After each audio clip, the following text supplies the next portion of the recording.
Tammy Abraham and Mason Mount helped the Blues get their first win in 4 matches as the team put on an excellent display against Aston Villa. Watch until the end of this review to hear all of my thoughts on yesterday's match.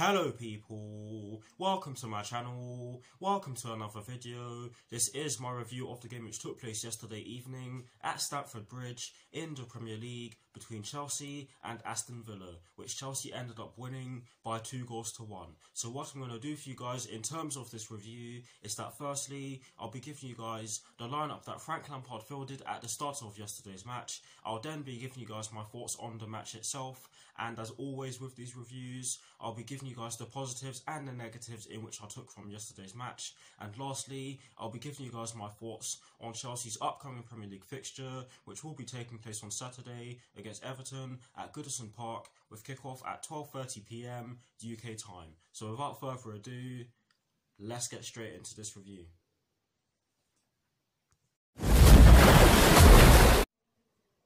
So kicking things off with the lineup that Frank Lampard fielded at the start of yesterday's match, and as always, starting off with the formation, it was a 4-2-3-1, and in terms of the personnel in which Frank Lampard went with at the start of yesterday's match, he went with Kepa in goal, he went with a back four from right to left of Reece James, Andreas Christensen, Kurt Zouma and Cesar Azpilicueta, he went with a midfield five of N'Golo Kante and Mateo Kovacic, occupying the two deeper midfield positions, or the pivot, shall I say, with an attacking midfield trio from right to left of Willian, Mason Mount and Christian Pulisic, with Tammy Abraham up front by himself. So that is the lineup that Frank Lampard fielded at the start of yesterday's match against Aston Villa.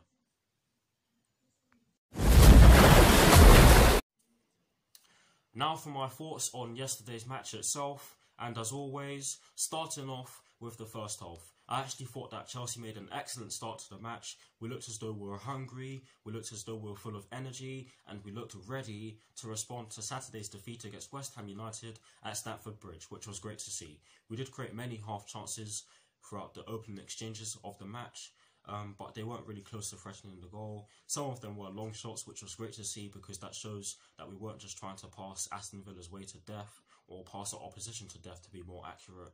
But yes, it was great to see. We ended up putting Aston Villa under a lot of pressure, and that caused them to sit deeper and deeper and deeper, and that is exactly how we got our opening goal. Willian ended up getting the ball in the right wing position. He then gave it off to Reece James, who then took a touch and put in an absolute peach of a cross, which Tammy Abraham got on the end of and headed it past Tom Heaton, who had absolutely no chance. It was a brilliant goal, a deserved goal for the way in which we played up to that point. I think we were excellent, particularly in the attacking third. Defensively, I don't think we were too bad, but it was a changed back four, so we were bound to make a few little mistakes. But yes, the goal itself, an excellent goal, and like I said already, we deserved that goal because of our endeavours throughout the match up to that point. Tammy Abraham did not celebrate because of course he played for Aston Villa last season and actually helped them get into the Premier League, so fair play to him for not celebrating. There was a suspicion of offside due to the fact that some of the players weren't concentrating. I believe Konsa wasn't. I believe Konsa was distracted by a midfield run. I believe it was Mason Mount or Mateo Kovacic who made that run into the box, which distracted Eric Konsa and Matt Targett.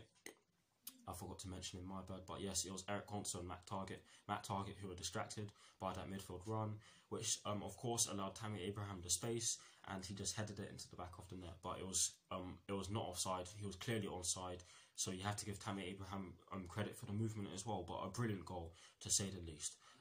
As the first half went on, after that goal, we looked as though we were going to get more. We did start to create more clear-cut chances. but we didn't take them, and Aston Villa ended up getting the equaliser through Trezeguet. I cannot remember what happened in the build-up play before El Mohammadi put the ball into the box with an absolutely sexy cross. I have to say it. I hate to say it because, of course, it led to a goal, but it was an absolutely gorgeous cross from El Mohammadi. Reece James was at fault for this one, but I'm not gonna rip into him because it's a learning curve for him. He has a lot of time on his hands.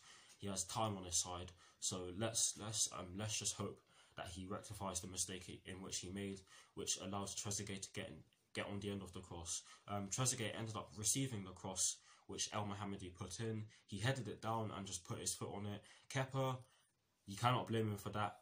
The player was actually far too close to him. Sorry for repeating myself there, but the player was far too close for him to actually dive, so you can understand why he didn't get anywhere near the ball. But yes, a scrappy goal to say the least, but it was smash and grab for them. The commentators, who were Steve Wilson and Andy Townsend, actually said it was against the run of play, and I certainly have to agree, because overall in the first half I actually thought that we were good, but I just don't think that we did.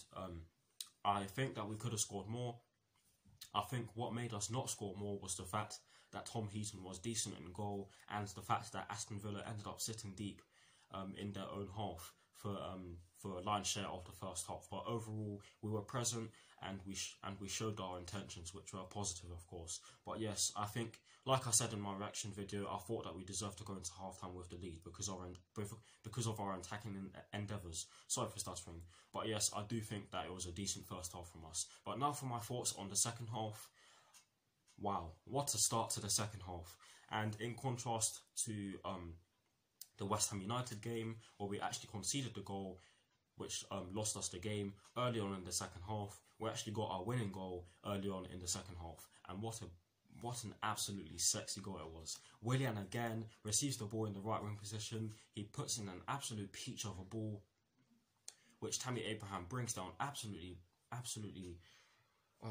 Can't even speak. The touch in which he took to bring the ball down for Mason Mount was absolutely sexy. It was absolutely divine. I could have that in my mouth. Nah, I'm joking. But yes, it was an absolutely beautiful piece of ball control. Mason Mount ended up receiving the ball from that ball control, and what does he do? He levers it into the top corner. Tom Heaton had absolutely no chance. It was an absolute thunderbolt of a volley. I think Mason Mount deserved it because of his trickery and his pressing, his effort, his drive, all of it. He was excellent yesterday, and I thought he deserved that Man of the Match award, in which he got at the end of the match, of course. But yes, a brilliant goal, a deserved goal from us as well, because before the goal was scored, we were excellent. We went straight at it in the second half. I don't know what Frank Lampard said at half time, but it worked, and we really could have had more goals after the Mason Mount one was scored, of course. Willian had chances, Tammy Abraham had chances, Callum Hudson-Odoi came on and had chances, Christian Pulisic had some half chances as well. I don't think Christian Pulisic had a bad game. I thought he was causing the Aston Villa defence a lot of trouble. It's a shame he didn't get a goal because, like I said, he was excellent. I think everyone on the pitch was excellent, to be honest. But overall, excellent display. Aston Villa did have a little spell towards the end of the game where they could have gotten the equaliser, but I think Chelsea's defence stayed resolute, and Kepa had an absolutely brilliant game. So overall, I think it was an excellent performance, a thoroughly deserved win from us, and an excellent response to our shocking defeat to West Ham United last Saturday, where we of course lost by 1-0. But yes, now for the positives and the negatives in which I took from yesterday's match. The first positive in which I took from yesterday's match, which I kind of touched on already, was the fact that we were present throughout the entire match, and every single player on that Chelsea pitch had a good game. I actually looked on the Sky Sports website and checked the player ratings, and they gave Mateo Kovacic a 6, which I believe is ridiculous. I thought he was at least a 7. He had an absolutely brilliant game. He was getting fouled left, right and centre. Another thing I need to mention was the refereeing. The Aston Villa players, they were fouling us left, right and centre, and there weren't many yellow cards coming out. I believe more of our players got booked in yesterday's match than the Aston Villa players did. Yes, I'm not going to sit here and say that we didn't commit fouls, because we did commit fouls and we got punished for them. But what I'm saying is that the referees need to be consistent. But I'll maybe do a video on that in the future. But sticking to the positives in which I took from yesterday's match, and the negatives, of course. Like I said, we were present throughout the entire game. Every single player on that pitch was excellent. Every single player did their jobs to a T, and for that reason, I think yesterday's performance was excellent. The second positive in which I took from yesterday's match, and I really did touch on this already, but I'll just highlight it again, was the two excellent goals which were scored by Abraham and Mason Mount, or Tammy Abraham and Mason Mount, shall I say. But yes, they were absolutely fantastic goals, especially the Mason Mount one. The way he levered that ball was iconic. It reminded me of Lampard in his prime. That may sound like a big statement, but Mason Mount really is playing well, and I believe that was his first goal in almost 2 months. But yes, two brilliant goals, and they were what won us the game. So fair play to Tammy Abraham and Mason Mount, and to everyone who contributed to those goals. But those are the two positives in which I took from yesterday's match. Sadly, there always has to be a negative, and the only negative in which I took from yesterday's match is the fact that we allowed Aston Villa to score from a cross, and the fact that we allowed them to do so later on in the first half. But I'm sure that will come with time. Like I said earlier on in this video, it was a changed back four, and particularly Christensen, who hasn't played many games this season so far, he still has a lot of learning to do in terms of what Frank Lampard demands from him. So I think we shouldn't rip into any of those defenders too much, because I actually thought I think they're all decent, to say the least. But yes, we can do a lot better from crossing positions in future games. But that is it for my thoughts on yesterday's match. Let me know what your thoughts on yesterday's match are in the comment section below, and as always guys, I will do my very best to respond. Now, to conclude this review, I'm going to give you guys my thoughts on Chelsea's upcoming Premier League fixture, which will be taking place on Saturday at Goodison Park against Everton, with kickoff at 12:30 PM UK time. Now, to be honest with you guys, Goodison Park is not an easy place to go to, and I certainly think that Everton will be fired up for this game after they lost 5-2 to Liverpool in the Merseyside derby. We do not have the best record at Goodison Park. We actually lost our last game against Everton there, which is of course our last game against Everton. We actually lost there 2-0 when Richarlison and Sigurdsson got the goals for them back in March, and that was a shocking performance, particularly in the second half. So we have to do a lot better than we did back in that game in March.